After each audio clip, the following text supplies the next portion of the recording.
Hello दोस्तों, welcome to crime tracker channel. दोस्तों, आज हम बात करने वाले हैं बॉलीवुड के इतिहास में सबसे ज्यादा विवादों में रहे महेश भट्ट के बारे में। आज हम इस वीडियो में बात करेंगे महेश भट्ट के नाजायज संबंधों और उनके जीवन में घटित कुछ घटनाओं के बारे में, जिसने महेश भट्ट के पूरे परिवार को बदनाम कर दिया। तो चलिए शुरू करते हैं।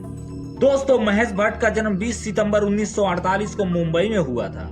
उनके पिता का नाम नाना भाई भट्ट और उनकी माता का नाम शिरीन मोहम्मद अली था।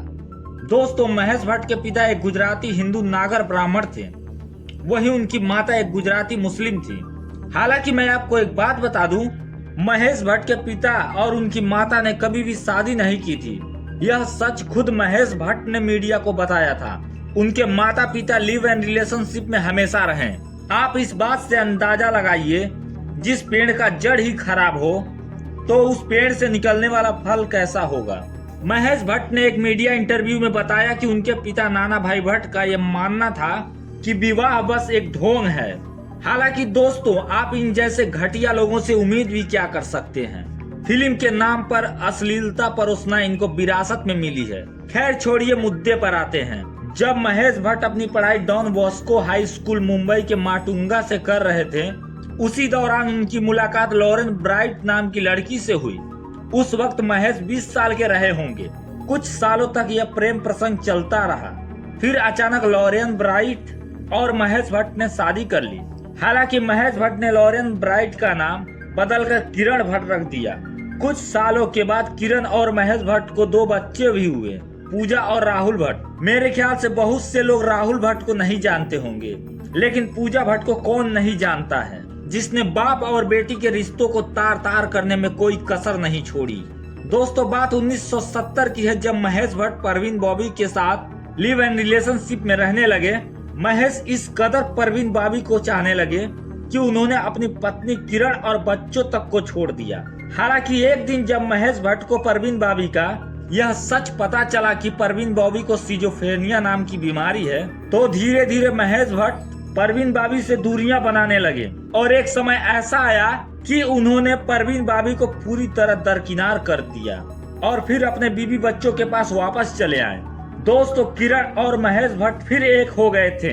इन दोनों ने लगभग 7 साल तक इस रिश्ते को आगे बढ़ाए रखा। लेकिन कहते हैं ना कि अगर किसी इंसान को हवस और जिस्म की तलब हद से ज्यादा लगने लगे तो समझो वो एक किस्म का वो अपराधी बन जाता है। ठीक ऐसा ही हुआ महेश भट्ट के साथ। 1988 में महेश भट्ट और सोनी राजदान के अफेयर की अफवाहें उड़ने लगी, जिसकी खबर किरण भट्ट को भी मिली। फिर किरण मारे गुस्से के मारे घर छोड़कर वो महेश भट्ट से अलग रहने लगी। फिर क्या था, महेश भट्ट को अपनी हवस मिटाने का मौका मिल गया। महेश ने 1989 में सोनी राजदान से शादी कर ली। हालांकि मैं आपको बता दूं, सोनी राजदान एक मुस्लिम थी। महेश भट्ट को मालूम था कि हिंदू रहकर वो 2 औरतों से शादी नहीं कर सकते, तो उन्होंने अपना शैतानी दिमाग लगाकर हिंदू धर्म छोड़ मुस्लिम धर्म को अपना लिया। सोनी राजदान और महेश भट्ट से 2 बच्चे भी हुए, आलिया भट्ट और दूसरी शाहीन भट्ट। दोस्तों, आपने अक्सर ये सुना होगा, आलिया भट्ट पूजा भट्ट की बेटी है। हालांकि ये कितना सच और कितना झूठ है,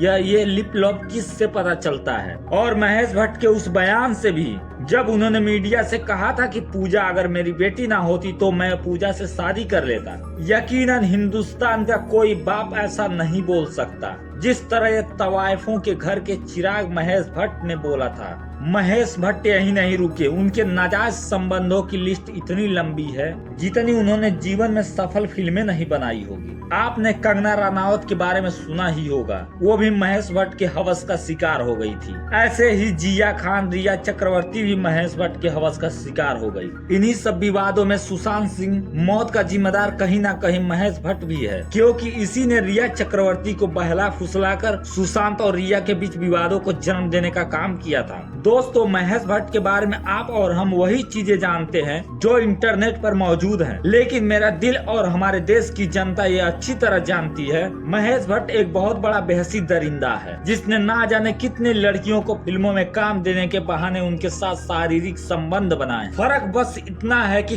कुछ बातें मीडिया में आ गई और कुछ बातें हमेशा हमेशा के लिए कब्र में दफन हो गई। खैर, तवाइफों के राजकुमार से उम्मीद ही क्या कर सकते हैं। दोस्तों आपको ये वीडियो कैसा लगा हमें कमेंट के माध्यम से जरूर बताएं और अगर हमारी मेहनत आपको पसंद आई हो तो हमारे चैनल को लाइक करें, सब्सक्राइब करें। जय हिंद, वंदे मातरम।